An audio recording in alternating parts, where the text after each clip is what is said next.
नमस्कार। आज हम करेंगे बीए पार्ट थर्ड ईयर के प्रश्न पत्र सेकंड के अंतर्गत जॉन लॉक के राजनीतिक विचारों का अध्ययन।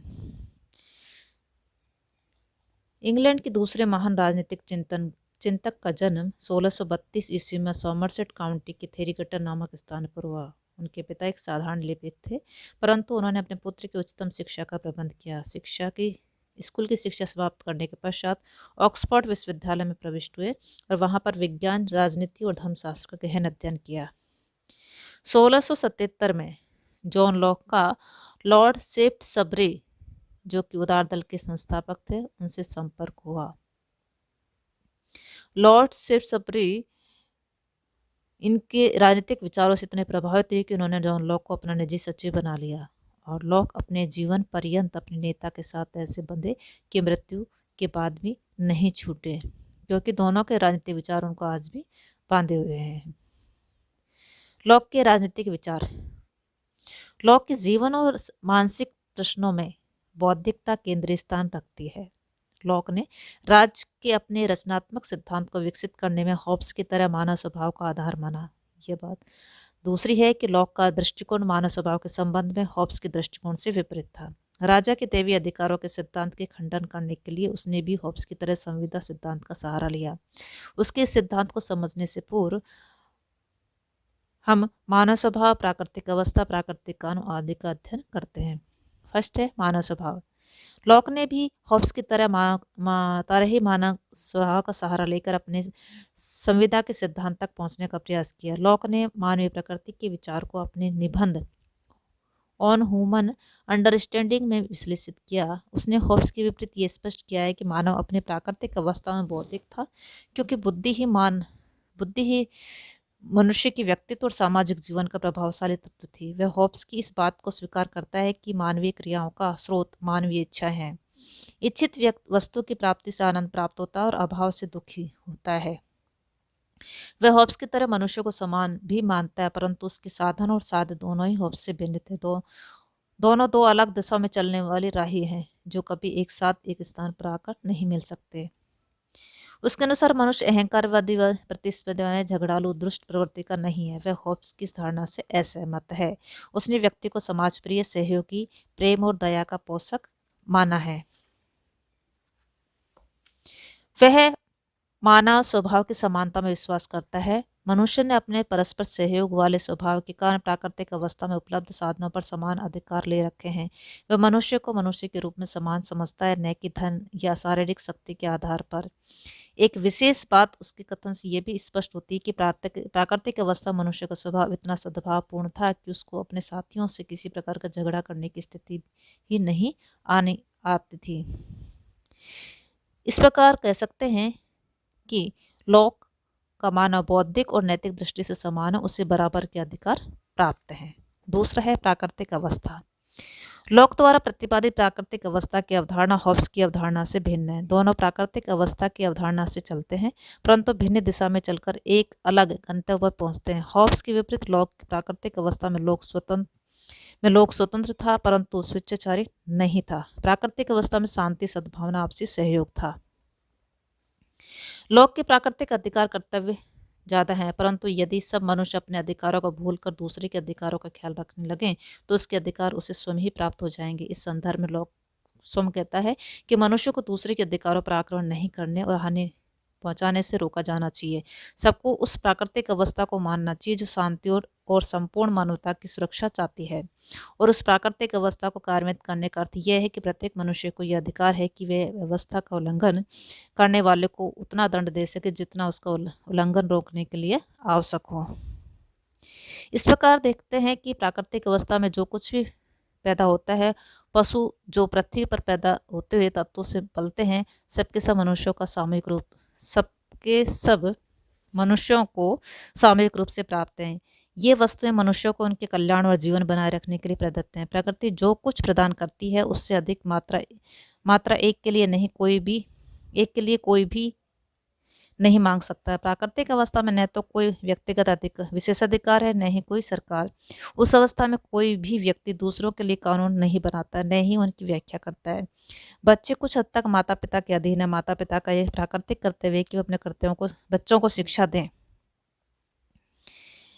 इस प्रकार लॉ की प्राकृतिक अवस्था में कोई जंगली व्यक्तियों की व्यवस्था न होकर गुण संपन्न अराजकतावादियों का समुदाय है, जिसमें न तो पुलिस की आवश्यकता है न ही न्यायालय की। उस समुदाय का प्रशासन तो विवेक के सहारे चलता है। लॉ की प्राकृतिक अवस्था में मान्यता प्राप्त अधिकार हैं। लोग सुव्यवस्थित हैं एवं सुसंचालित हैं। किसी प्रकार का आपसी संघर्ष नहीं है। विवेक का साम्राज्य है और विवेक द्वारा ही समुदाय का संचालन होता है।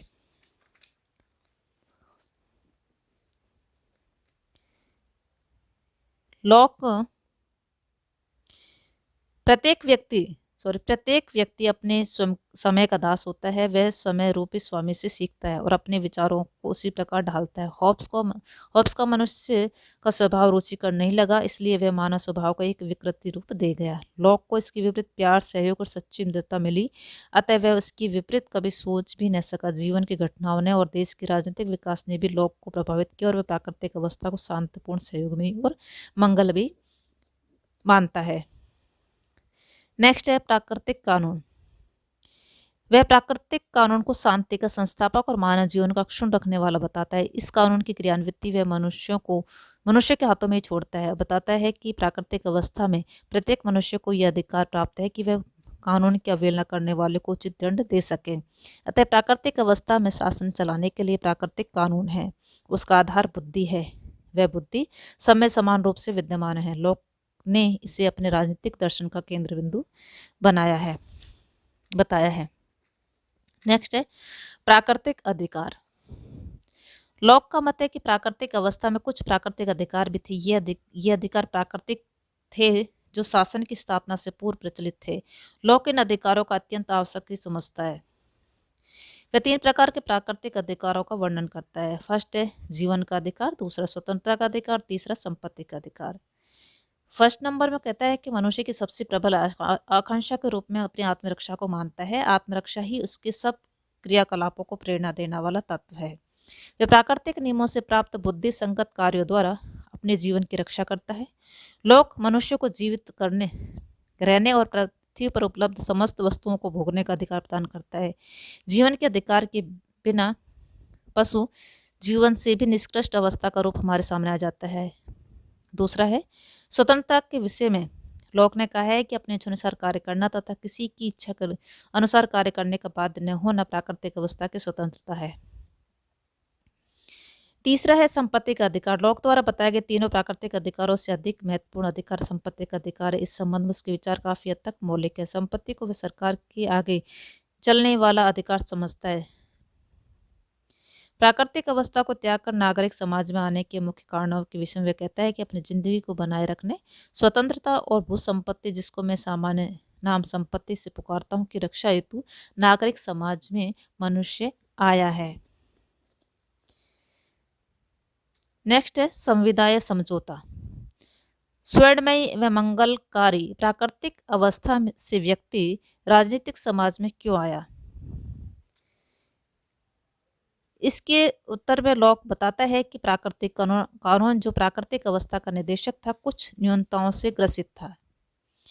वह प्राकृतिक कानून की कुछ न्यूनताएं कमियां बताता है, जिसमें फर्स्ट है प्राकृतिक अवस्था का प्राकृतिक कानून पूर्णतः स्पष्ट नहीं था। यदि सब मनुष्य शुद्ध विवेक से निर्देश लेते हैं तो कोई कारण नहीं कि एक दूसरे को वे अपने जैसा न समझा था। जब सब विवेक के आदेश के नीचे हैं तो राजनीतिक समाज की कोई आवश्यकता ही महसूस नहीं होनी चाहिए। लेकिन बहुत देखा जाता है कि मनुष्य अपने क्षणिक भावनाओं से प्रभावित होकर स्वहित की ओर झुक जाते हैं और वे सामान्य हित की अवहेलना करने लगते हैं। इसके फलस्वरूप एक ऐसे कानून की आवश्यकता महसूस होने लगती है जो ये बता सके कि कौन सा कार्य उचित है और कौन सा अनुचित है, उन्हें कौन सा कार्य करना चाहिए और कौन सा नहीं। इस उद्देश्य की पूर्ति हेतु राजनीतिक समाज की रचना करनी पड़ती है।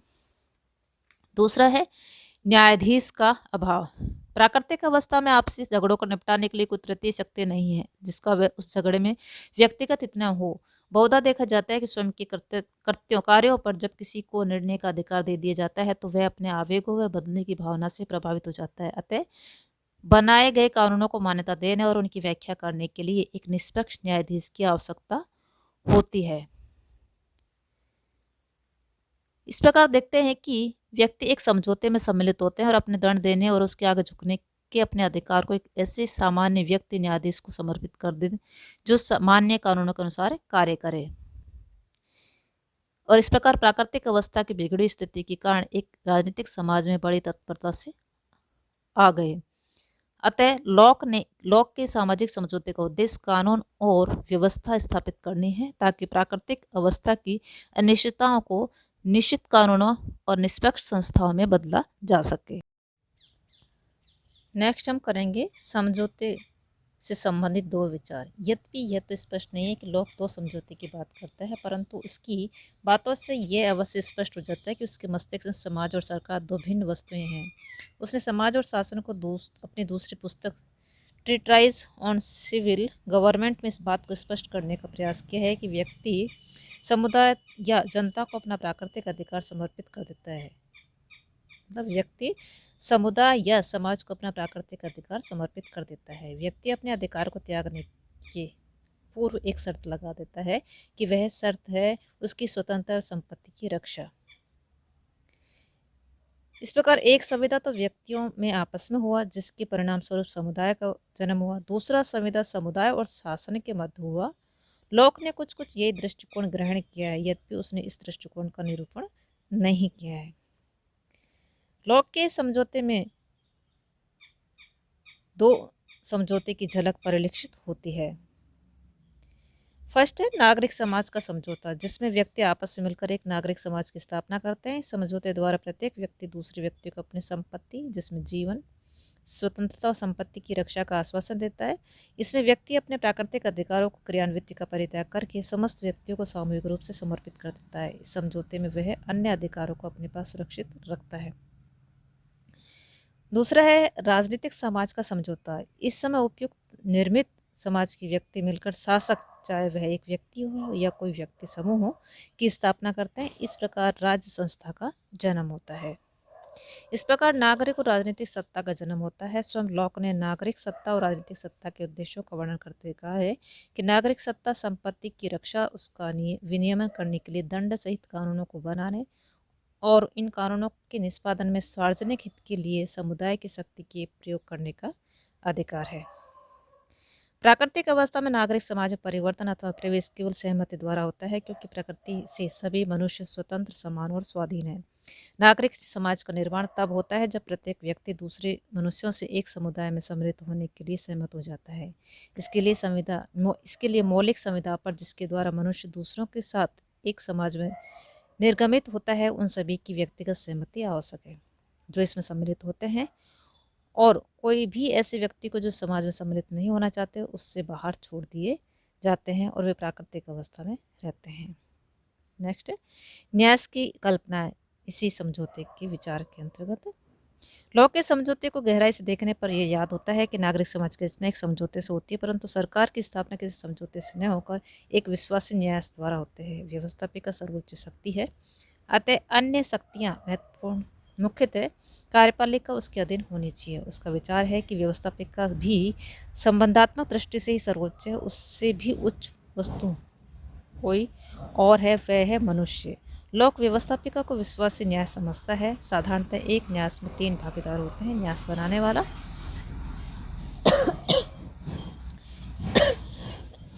न्यासधर जो न्याय का अधिकारी है, और लाभान्वित होने वाले जिनके हितार्थ न्याय की स्थापना की जाती है।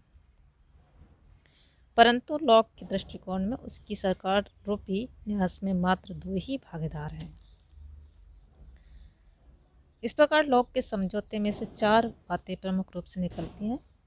फर्स्ट, व्यक्ति के पास सहज और नए समाप्त होने वाले अधिकार हैं। दूसरा, समाज व्यक्तियों के अधिकारों का न्यासस्तर है। तीसरा, सरकार समाज का न्यासस्तर है। चौथा, व्यवस्थापिका सरकार का सबसे महत्वपूर्ण अंग है। नेक्स्ट इसी में देखते हैं कि लॉक के समझौते की प्रमुख विशेषताएं क्या क्या हैं। फर्स्ट है 2 समझौते का आभास। लॉक ने 2 समझौते होने का स्पष्ट उल्लेख नहीं किया है, तथापि राज्य निर्माण के मार्ग को प्रशस्त करने में उसने 2 ही समझौते कर लिए हैं। प्रथम समझौता प्राकृतिक अवस्था को समाप्त करके नागरिक समाज की स्थापना करते समय किया गया था, और दूसरा समझौता समाज ने, जिसमें समस्त जन समुदाय जिसने प्राकृतिक अवस्था को त्याग कर नागरिक समाज में सम्मिलित हुए थे, जो राज्य की स्थापना के लिए उन्होंने किया था। दूसरी विशेषता है समझौते का आधार मनुष्यों की सहमति। प्रत्येक व्यक्ति दूसरे व्यक्तियों की सहमति से राजनीतिक समाज की रचना करता है, तो उस पर बहुमत का निर्णय बाध्य रूप से लागू होता है। अतः बहुमत का समझौता संपूर्ण समाज का समझौता बन जाता है। तीसरी विशेषता है शासक पर जनता के अधिकारों का नियंत्रण या विद्रोह का अधिकार।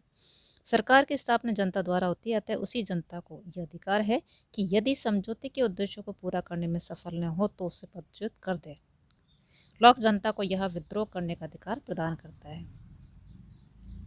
नेक्स्ट है समझौता भंग नहीं हो सकता। लॉक के अनुसार जिसने इस समझौते को स्वीकार कर लिया वह पुनः इसे त्याग कर प्राकृतिक अवस्था में नहीं जा सकता है। अतः जब तक समझौता नहीं होता या समझौते को स्वीकार नहीं करता तब तक तो प्राकृतिक अवस्था में रहने का अधिकार है, परंतु जैसे ही एक बार समझौते में सम्मिलित हो जाए फिर इसे कभी रद्द नहीं किया जा सकता। नेक्स्ट है राज्य का निरंकुशकारी या स्वेच्छाचारी न होना।